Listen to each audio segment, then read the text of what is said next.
Nagpaalam nga ba talaga para daw magpahinga muna kayong dalawa o para balikan yung naging pahinga niya?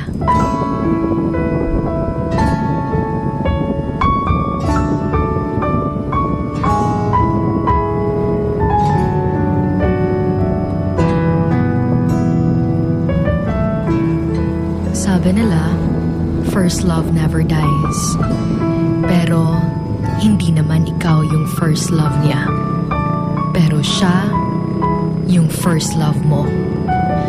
Siya yung una mo sa lahat. Kaya akala mo, kayo na talaga. Pero yung masakit, yung hindi niya sinabi na ayaw na niya. Nahuli mo na lang dahil nakita mo sila. Nakakalungkot dahil bakit kailangan niya pang magsinungaling para lang hindi na kayo magsama.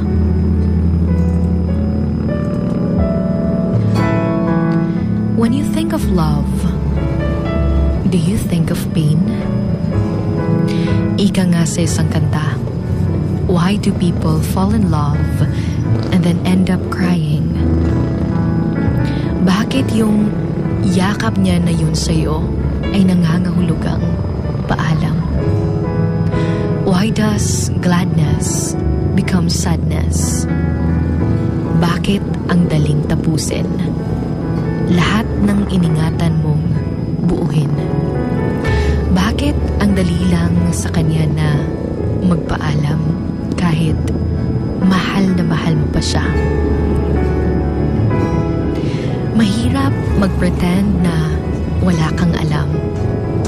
Mahirap magtago ng nararamdaman, lalo na't ikaw parati yung nasasaktan. Nagpaalam siya para daw magpahinga muna kayong dalawa. Pero binalikan lang pala niya. Yung naging pahinga niya. Yung akala mo, ikaw. Yung akala mo, sigurado na siya sa inyong dalawa.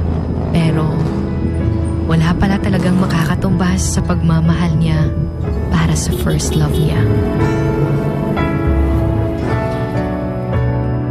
Mahirap magpaalam. Mahirap bitawan ang pangakong walang iwanan.